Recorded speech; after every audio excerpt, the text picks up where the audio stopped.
Bonjour les amateurs de voitures. Aujourd'hui, Ross livre la marchandise. C'est un Poppy Ross au niveau de pogner les chars. Une BMW M440i X-Drive coupé 2025. Puis moi, je vous dis, peut-être pas cette année, mais je vais m'acheter une 440. Je vous le dis tout de suite, ça s'en vient. Je viens de clairer ma Tesla, puis je peux te dire que là, je vais garder mes sous comme un écureuil pour m'en snapper une. D'abord, un aperçu. La BMW Série 4 2025 a bénéficié d'un léger rafraîchissement. Des LED rehaussent le style extérieur ainsi qu'une calandre avant légèrement rafraîchie, à l'intérieur de légères mises à jour. L'infodivertissement a subi des changements avec le OS BMW 8.5 avec des commandes de climatisation désormais intégrées à l'infodivertissement avec des petits boutons digitaux. Un énorme affichage tête haute, ce turbo 6 cylindres en ligne offre une économie de carburant presque incompréhensible, 8.9 en ville, 7.1 sur l'autoroute. Les spécifications sont folles, 386 chevaux et 398 livres de couple. Le cuir Sensatec semble de qualité et suffisamment durable. Ce testeur est livré avec du vrai cuir, mais bon marché.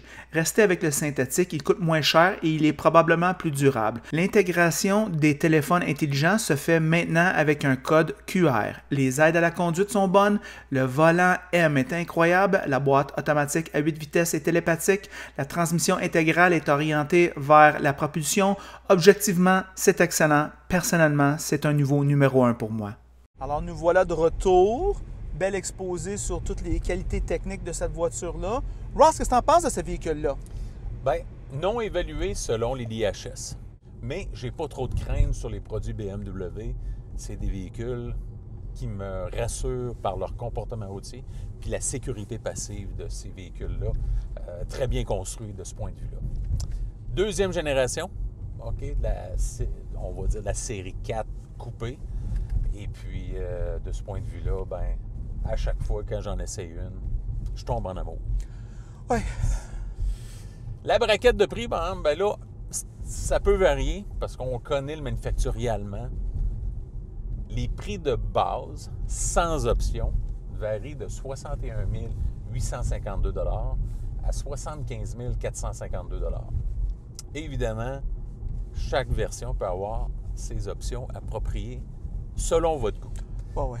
Le prix de notre modèle d'essai est à 83 200 $ exactement. Puis là, on a quand même quelques options, mais il y en a davantage si le porte-monnaie vous le permet. Les pour, bien, très bon comportement routier. Moi, malgré tout, OK, on a des pneus profil bas. On a une suspension qui est ferme, mais pas trop dérangeante. Non, pas du tout. Qui, malgré les routes raboteuses de Montréal, je trouve, est bien adapté de ce côté-là. Moteur 600 lignes, performant, bien connu chez BMW. C'est fou. Pour m'en venir chez toi, là, je disais, voyons, quelle belle mécanique, quel beau groupe motopropulseur entre le moteur et la transmission. On est vraiment au haut niveau. Douceur de roulement. Malgré qu'on n'a pas de cadre de fenêtre, des fois, on aurait plus de bruit extérieur, etc. C'est quand même bien insonorisé. Fait que ça, c'est quand même rassurant du manufacturier de ce côté-là. Silhouette, bien évidemment, moi, je suis très vendu des produits BMW en termes de... Surtout, division automobile. Belle ligne. La grille, malgré qu'ils l'ont changé, ils ont gardé quand même un beau cachet. Les proportions. Les proportions. Vraiment une belle silhouette. C'est très réussi de ce côté-là. Finition intérieure de très belle qualité également. Des beaux matériaux, des contrastes, système d'infodivertissement, cadran. Vraiment, même malgré le soleil, c'est clair. Évidemment, il y a une petite adaptation pour se familiariser avec tout ça. Ross, petite remarque. Est-ce que tu te rappelles quand les intérieurs BMW étaient, je ne veux pas dire la risée des Allemandes, des grandes Allemandes, mais c'était des intérieurs. Personne n'achetait une BMW pour la qualité de leur intérieur avant. Il était en retard. Oui. Disons, Audi s'était démarqué. Oui, Audi s'était démarqué. Après même ça, Mercedes était un peu mieux. disons peut-être deuxième. Là, maintenant, La lutte est très chaude entre les trois manufacturiers. Oh, oui. Même des fois, je me demande si Audi ne traîne pas de la patte maintenant. Oui, un moi petit je pense peu que oui. À certains niveaux. Fait que, ce qui n'était pas le cas, disons, il y a 10 ans. OK? Fait qu'il était vraiment avant-gardiste avec la finition, l'aluminium brossé, etc. Oui. Fait que je pense que BM a compris le message. Très, très bel et intérieur. puis l'intérieur là, est vraiment au goût du jour maintenant. Le signe d'un manufacturier qui sait se revirer de bord. C'est Exact. toujours un signe, on ne voit pas ça à tous les jours, puis Non. BMW semble pouvoir s'ajuster au marché. Oui. Continue, Ross. Oui. Qualité d'assemblage, là, qu'on regarde mon les Dieu. panneaux de carrosserie, qu'on regarde la qualité de la peinture, Le top. qu'on regarde la qualité d'assemblage à l'intérieur. Le 2 litres va vous offrir quand même de bonnes performances, mais le 6, et voilà. Sacrément, ça Regardez écoutez le son, hein? Ah non, c'est C'est incroyable. tout, c'est tout. Incroyable. C'est tout. C'est mélodieux, c'est C'est- tout un son. Ils l'ont raffiné, puis Ah ouais. tu penses qu'ils peuvent pas faire mieux, ils font mieux. Oui, c'est ça là-dessus. Le 6 a tous les avantages. J'en veux un. OK. Le poids, ben, qui est élevé. On la sent Oui. pesante sur ses pattes. Oui. Par contre, ça a un avantage sur l'aspect du confort à certains points de vue. Mais quand même, C'est disons, du GT. c'est ça. BMW, quand même dans une courbe, défie les lois de la physique un petit peu, même si le véhicule est lourd. On a une bonne tenue de route qui est agréable à ce niveau-là. Bon, prix dispendieux des options. Prix, ben, qui est quand même un peu élevé, mais à 83 200 $ présentement, je dirais, ouais, c'est un peu plus cher, mais la moyenne est 66 000. Fait que BM n'est pas si plus élevé que le prix moyen des voitures, mais tout le monde a augmenté. C'est un point intéressant. Fait que, disons, en 2018, je vous aurais dit, ouais 83 000, 84 000 $, c'est beaucoup d'argent. Ben, la concurrence, ben, c'est un marché qui est quand même très de niche maintenant. On est en Amérique du Nord, beaucoup de VUS, les VUS sous-compacts, compacts, intermédiaires prennent la place. D'autres continents aussi ont une progression à ce niveau-là, mais pour l'Amérique du Nord, là, on s'entend que c'est VUS. C'est Gen X, Gen Y qui ont bien réussi. C'est ça. Les boomers, ils n'en achètent plus des véhicules de même. C'est ça. C'est à peu près ça, la démographique, là. Fait que c'est un marché niche, mais qui a encore sa place, parce qu'il y a un marché pour ça. Puis les gens qui veulent ça, ben recherchent ce raffinement-là. Oui. Puis cette ligne-là, etc. À vrai dire, c'est exactement ce qu'on recherche. Tu sais, moi, je peux vous dire, je lève ma main, c'est parfait. Toi ça te Ah, c'est convient parfait. comme un Non, c'est gant. parfait, c'est parfait. ça.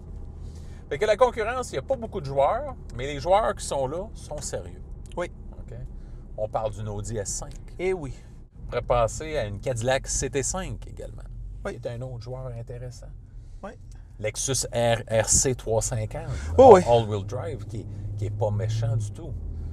Puis pour finir, on pourrait penser à un Mercedes-Benz AMG CLE Coupe, Oui. qui est un autre joueur très intéressant. Fait que, mais ça se résume pas mal à ça. C'est ça. OK? Fait que BM, je trouve, n'a pas à être gêné parce qu'ils ont un véhicule vraiment, là, moi, qui me plaît personnellement. Si j'étais dans ce créneau-là, Ben ouais. évidemment, le BM, là, Ben ouais. il sort sur le podium sans aucun doute. Ben ouais, Il n'y a pas de doute là-dessus. Fait que, je vais te passer la parole, mais j'ai un petit peu d'appréhension comme de quoi, ben, je pense que ce véhicule-là te plaît beaucoup. Fait que, qu'est-ce que tu penses de la BMW M440i X-Drive Coupe 2025? Oui. OK. Alors, mis à part le fait que je vais probablement en acheter un moment donné, je ne sais pas si ce genre d'anecdote-là personnelle vous intéresse, c'est juste parce que les Porsche sont rendus trop chers. Sinon, Ouais. j'aurais acheté une Porsche. Ouais. Ceci étant dit, il faut rester objectif. On va parler de l'extérieur. On va parler de tu sais, parce que le look extérieur pour ce genre de véhicule-là, c'est quand même un achat d'émotion. OK? Personne n'achète ça logiquement. Non. Fait qu'il faut Très plaire émotionnel. aux émotions. Ouais. Puis l'apparence physique est la fondation de toute attirance. c'est comme ça. Le look extérieur, moi je te dirais, Ross, qu'on peut débattre le devant. J'ai vu des plus beaux devants dans ma vie. Ça, c'est vrai. Cependant, les proportions, c'est indéniable. Ouais. Cette espèce de look musclé, mais élancé vers l'avant en même temps. les hanches en arrière. C'est indéniable pour moi, c'est très, très, très, très joli. Est-ce que le devant, il est laid? Je suis pas prêt à dire ça. Est-ce qu'il est beau? Je n'ai vu des plus beaux. Ouais. C'est-tu assez fair? Probablement que lorsque les grilles étaient moins prédominantes dans le passé, je pense que le look BM peut-être passait mieux. Là. Je pense qu'en photo, tu regardes le devant, il est laid. Quand tu le vois en personne, c'est correct. Ouais. Je pense que c'est de même que je pense que beaucoup de gens le voient. À l'intérieur, maintenant, bien, on a un espace coupé. On a un sentiment que tout est près de nous à l'intérieur. Cependant, on ne se sent pas étouffé. C'est très bien fait. Ouais. OK, regarde, Ross, nos coudes ne s'accrochent pas. On a quand même de l'espace pour nos jambes. On est confortable.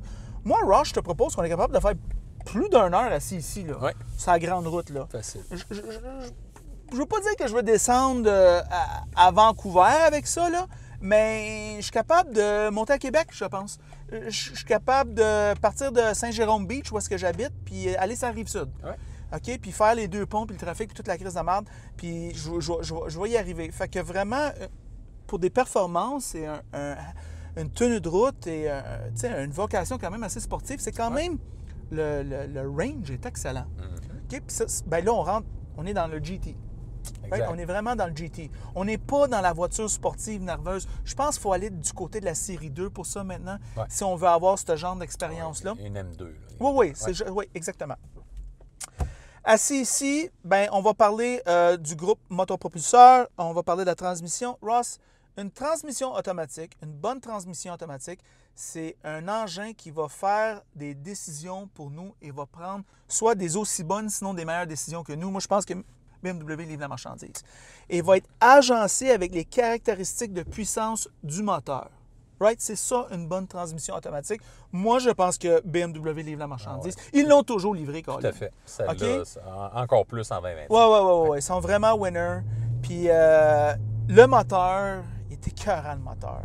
Puis moi, je suis propriétaire d'une Tesla. C'est vrai que le couple est instantané sur une voiture électrique.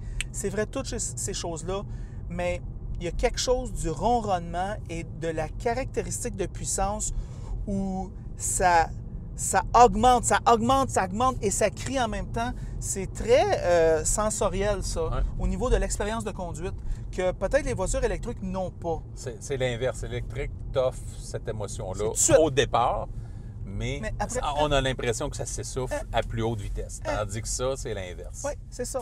C'est moins dramatique, c'est un petit peu moins latin, si on veut, une voiture électrique, tandis que ça, c'est très émotionnel. OK? Puis je veux pas quelqu'un de plate, là. Moi, je veux quelqu'un, peut-être qui patte sa coche une fois de temps en temps. C'est ça que je veux. Après ça, quoi d'autre? On a tout ici. On a le 4 roues motrices d'abord. OK? Fait que ça, c'est rassurant. On peut utiliser la voiture 12 mois par année. On a... Ross, dans l'espace arrière, je fais juste la remarque. Moi, je me suis assis derrière moi-même. J'ai 5 pieds 9. Le banc se replace dans la position où j'étais. OK? Puis moi, pour mes genoux, j'avais assez de place. Barely, mais j'avais assez de place. Pour ma tête, ça frottait beaucoup, mais c'était pas la fin du monde. Alors, si vous avez des gens de 5 pieds 6, moi, je pense que tu peux les sacrer en arrière puis ils vont faire une petite heure, là. C'est ça. Okay? T'as des enfants, là? C'est ça. Mettons un kid, là. C'est des places d'appoint, des places pour dépanner, aucun problème. C'est pas un BRZ, là. Exact. Il y a un petit peu plus de place que ça, tout là. à fait. Okay? La BRZ, tu as besoin de quelqu'un qui n'a pas de tête et pas de jambes. Ils vont rentrer en masse en arrière. Mais ici, on peut avoir un humain complet et non en morceaux. OK? Fait que ça, c'est bien fait. Ross, les bancs sont très confortables. Moi, le confort, l'aspect que ça bloque un peu ce qui se passe à l'extérieur, on a quand même une insonorisation correcte. Je comprends qu'il y a une certaine aspect émotion, mais l'insonorisation est correcte. Je ne sais pas comment c'était, toi, quand tu venais de la Rive-Sud. Ça a bien été? Oui, ça va bien. On ressent que ça, c'est travaillé. Ross, l'infodivertissement, moi, je trouve ça très, très beau. Meilleur que les alternatives américaines, hashtag Tesla. J'aime beaucoup ça ici. C'est vrai que la climatisation, elle est quand même dans l'infodivertissement. Moi, je trouve ça un peu poche, mais on s'entend, Ross, ce genre de voiture-là, on loue 4 ans, on ramène ça au dealer, puis c'est fini là, right? sois propriétaire de ça, il ne faut pas que tu fasses beaucoup de millage. Sinon, ça va briser. On a ici, tu sais, le iDrive est quand même bien. Maintenant, il est touch sensitive. Pour ceux qui ne savaient peut-être pas, là, qui n'ont pas conduit une BM depuis longtemps, on peut toucher tactilement les écrans pour avoir des fonctionnalités. On a un affichage title, Ross, quasiment, là, on est-tu dans un jet américain? C'est quoi qui se passe? C'est énorme, c'est super bien fait. Et quand je mets du gaz, il y a des petites lignes sur le côté pour me montrer que j'arrive à la ligne rouge. Je suis sûr que c'est configurable, ça, là, cette affaire-là. Là. On a des modes, on a toutes sortes de modes qu'on peut ajuster. Ça, c'est très bien. On a un beau système de son. On a une qualité de matériau. Comme que tu disais, moi, je trouve satisfaisant. Le prix du véhicule, on va parler de ça. C'est sûr qu'à 83 000, on tombe dans les taxes. Je vais utiliser une expression de ton patelin à la Ville de Québec. Je pense que des personnalités connues, ils utilisent cette expression-là. Mais on a des taxes pour les pense-petits, right? Des taxes de matriculation. Les gens payent déjà les taxes de vente, toutes les taxes connexes, la taxe à être climatisée, la taxe sur les pneus. Ça finit plus. Puis on en rajoute tout le temps. On use la cartouche d'imprimante tellement. C'est tellement déjà là, c'est lourd. Mais là, on rajoute des taxes sur l'immatriculation au Québec. Ça, là, c'est vraiment insupportable. Une voiture de 40 000 maintenant. Tu sais, imagine-toi, c'est un Honda Civic hybride, ça, 40 000. Fait que c'est vraiment pense petit. Ce véhicule-là, il va être affecté par cette taxe-là, fait que gare à vous. Mais à part ça, c'est très bon. Ross, pour un 6 en ligne, il ne boit quand même pas tant d'essence que ça.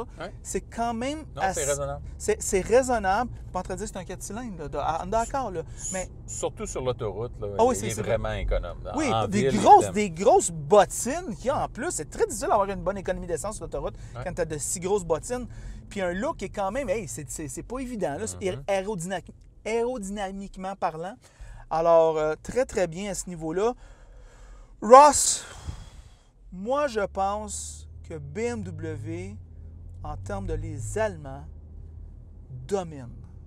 Dans mon opinion, si j'ai acheté une voiture allemande, puis j'ai à payer 1 000, 1 500 par mois en location, c'est allemand all the way et c'est BMW all the way. Je veux dire, pour moi, il n'y a pas question d'aller ailleurs. Ils livrent la marchandise et ça en dit beaucoup que BMW prête à nous, à toi, devrais-je dire. On est quand même, on n'est pas un média connu. Moi, je suis quand même un amateur. Toi, tu es professionnel, moi, je suis quand même un amateur. Mais ils ont tellement de confiance dans leurs produits. Tiens, prenez-le 20-25. Tiens, vas-y, va l'essayer. Tout à fait. Ça, c'est une marque. Je ne veux pas dire que les autres qui ne nous prêtent pas des voitures sont pas bons, mais je veux juste dire qu'eux autres sont bons en tabarouette. Ils savent, ça va passer le test de n'importe qui. Exact. Meilleure de catégorie, selon moi, recommandable à la location, bien, ça veut dire que ça devrait être votre premier choix. Et si ce n'est pas votre premier choix, ça devrait être un essai routier automatique. Et puis, c'est mon work crush. J'ai déjà été propriétaire d'une BMW. Je vais être propriétaire d'une BMW. J'étais allé même au musée avec toi, voir le musée de BMW. Quel beau musée. Quel beau musée. Moi, je suis vendu. Et quand je dis vendu, je te parle par ses capacités, objectivement parlant. Je suis capable de faire la part des choses. Ross, tes pensées finales? Évidemment, comme toi, c'est un véhicule que je recommanderais en location. À l'achat, si vous ne faites pas beaucoup de kilométrage, c'est une voiture qui sert seulement l'été, même si vous voulez les fins de semaine, on va dire. C'est ça, les fins de semaine, ou une voiture de sortie. Disons que ça peut être correct. Évidemment, après l'expiration de la garantie, évidemment, on ne sait pas. On sait que le coût va être assez élevé. Ouais. C'est pas les voitures les plus... Comment je pourrais dire? Il y a des voitures qui sont pires que BMW de ce point de vue-là, pour ce qui est du coût de réparation. Par contre, évidemment, en location, je pense que c'est l'endroit rêvé si vous faites 20 000 km par année, 4 ans, 80 000 kilos, vous remettez les clés et on recommence parce que ces véhicules-là demandent quand même une attention un peu plus particulière qu'une Toyota Corolla, par exemple. Exact. Alors, c'est ça nos pensées sur l'excellente BMW M440i xDrive. En passant, si vous aimez la vidéo, aimez-le. Si vous ne l'aimez pas, aimez-le pas. Dites-moi donc qu'est-ce que vous achèterez si vous n'achèterez pas ce véhicule-là. Je serais curieux de savoir dans les commentaires. Et si vous aimez vraiment la vidéo, mais franchement, là, abonnez-vous à la chaîne. Clique subscribe, ça finit là. Abonnez-vous, ça finit là. Et c'est tout.